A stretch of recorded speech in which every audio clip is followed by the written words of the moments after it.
Welcome back to Affirmations. I want to thank my subscribers and any new subscribers that I have. I want you all to like, share, and subscribe. Hit the notification bell so you know when I post. Uh, and also, those of you who are swinging through, thank you. And help me grow my YouTube channel. It would be greatly appreciated. Okay?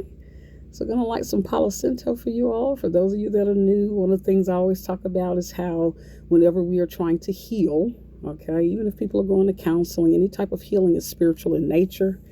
And so, like how in churches and temples and things, they would light candles and incense, we are also allowed to do that as well. So that's why I like to include that.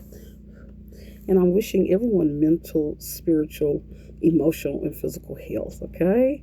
And I'm hoping you all either are having a good week or preparing for a good week whenever you're watching this, okay? And I always say if it's something that if the week did not go well or something's not going quite right, what's one thing you can think about that can help it be better? And also, for those of you, we always start with our saying. We do tackle the topic of healing slave trauma, but we always start with our saying, death and life is in the power of the tongue, and they that love it shall eat the fruit thereof. Have you been feeding yourself fresh or rotten fruit? We always want to mind the self-talk that we do with ourselves as well when we speak about others. Always knowing that if we're lying on others or being malicious or even speaking negative things about ourselves, sometimes that can draw negative things to us, okay? So we want to be aware of that, okay? Let's see. Okay, so for those of you that are new, we are still using the DBT deck, dialectical behavioral therapy deck for therapists working with clients. And again, this particular therapy is one of the best therapies for our people's complex trauma. This is for people with multiple traumas. Again, in slavery, there were multiple traumas. And now that have played out over the generations, this information is in the description box, as well as information about how to find a therapist, how to get in contact with me, encouraging everyone to get their mental health checkup at least once a year just to check in with yourself emotionally. Also to information about self-harm and what you should do, okay? And so do pass that information on if you know anyone that's in need, okay? Let's see. So with that, what we do each week, we are, for those of you that already know, but for those of you that are new, we do pick randomly a chord to kind of talk from, okay? To see what we're going to talk about today, okay?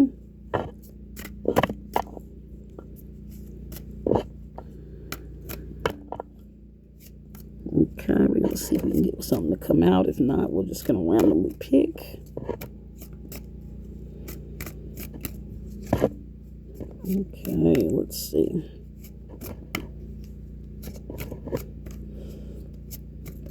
Okay, let's just randomly pick. Looks like it's not, doesn't want to pop out. Okay, let's see what we get.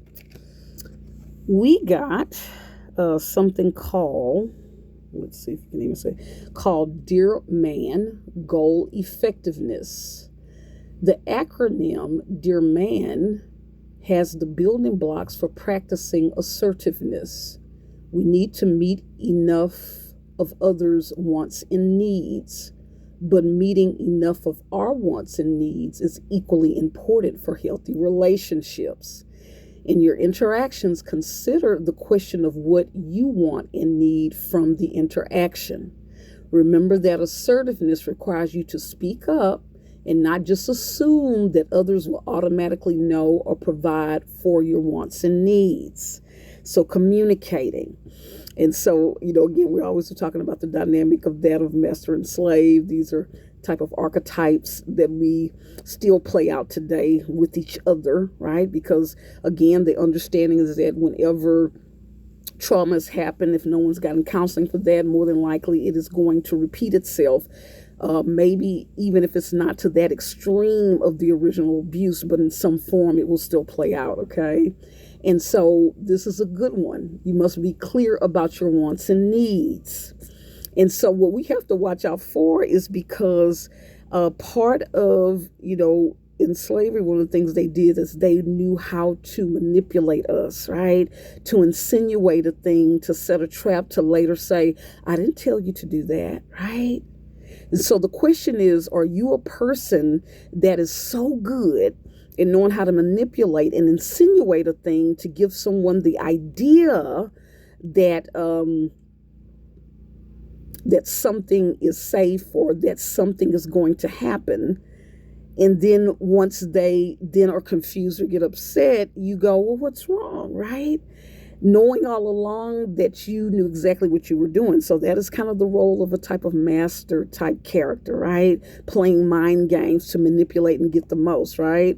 And so again, one of the things is, slave masters, they would play these little games, but they also had total control, so they can pretty much do what they want. But today, what's happened, people that want to take on the master role, they have figured out ways to create illusions in order to word things, to insinuate, to confuse, in order to get people to do things. So are you doing that?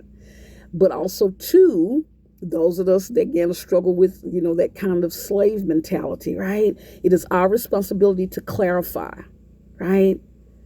Right. So even though a lot of times we'd be like, well, I think they mean that. It means that. I don't want to get too detailed, that's I'm doing too much. When actually you need to clarify and say, okay, let me hear what you're saying. So you're saying this, does that mean this? Clarify.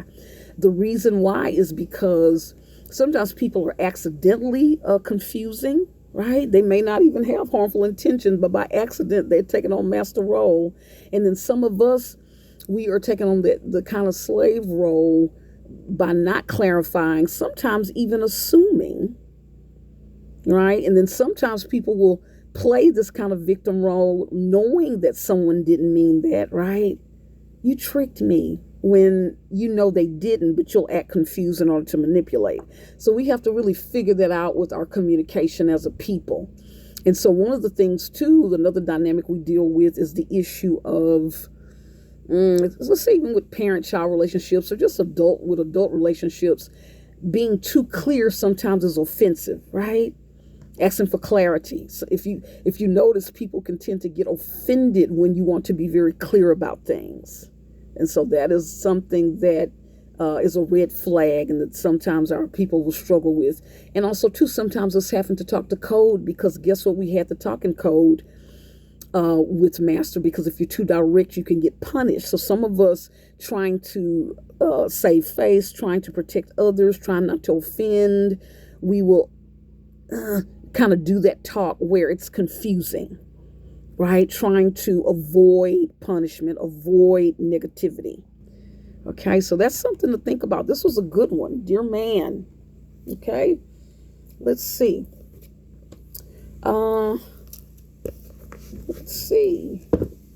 We're gonna use this particular affirmation. A lot of times we will end with an affirmation. And this is one called Seeds from the Sacred Feminine, okay? So this is one, it's in the description box. I'll double check to make sure it's in the description box as well, okay? So let's see. Okay.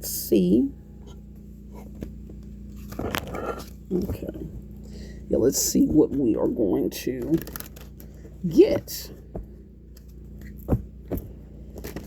What affirmation are we going to get? Yeah, so, pull out your journals. We always are talking about journals. And write down about, are you a person able to communicate what you want? Or sometimes are you silent because you don't want to you're hoping, you're saying, well, if I'm too clear, it's going to run someone away, right? But understand that if that is going to run someone away, you're going to spend your entire life in that relationship guessing.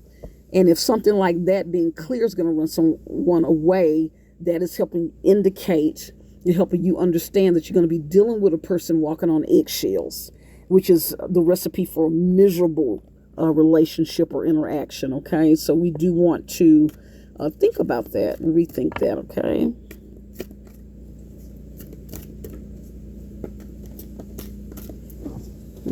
Got the wind blowing with the leaves. I don't know if y'all can hear that. Inhale. Exhale. You want to do that periodically throughout the day. This looks like this wants to pop. Okay. To regroup, sometimes when we're feeling overwhelmed, or just to make sure we're getting oxygen. And isn't that cute? Look at the card we got. Of course, it says go into nature. Go into nature. Yeah. When was the last time you went into nature and sat and listened to the breeze? Let's see if we can hear the leaves and the wind blowing.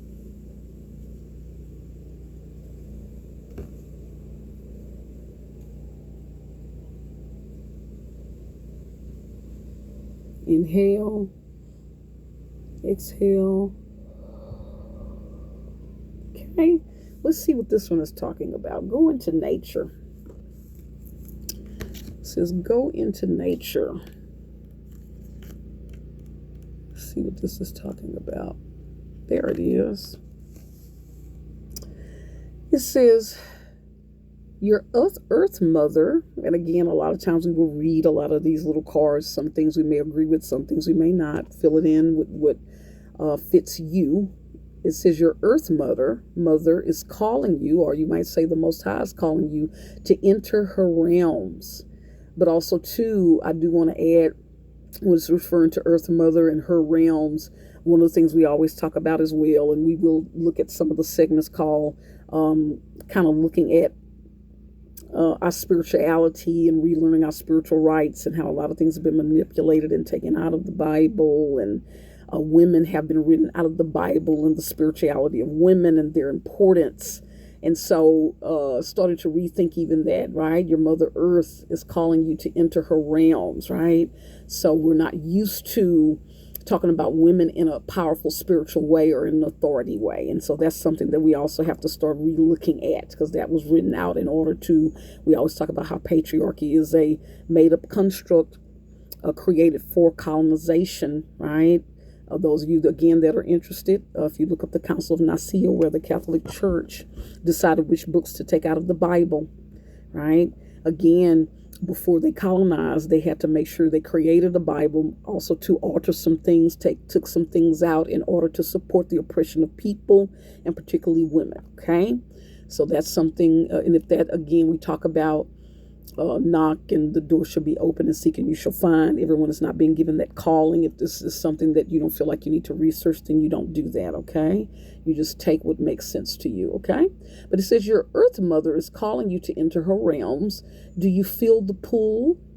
She wants you to walk amongst the beings who heal and nurture you, for you are disconnected from the natural world. Right? We're so tapped into technology, right? In the house, not really just sitting and absorbing kind of earth around us.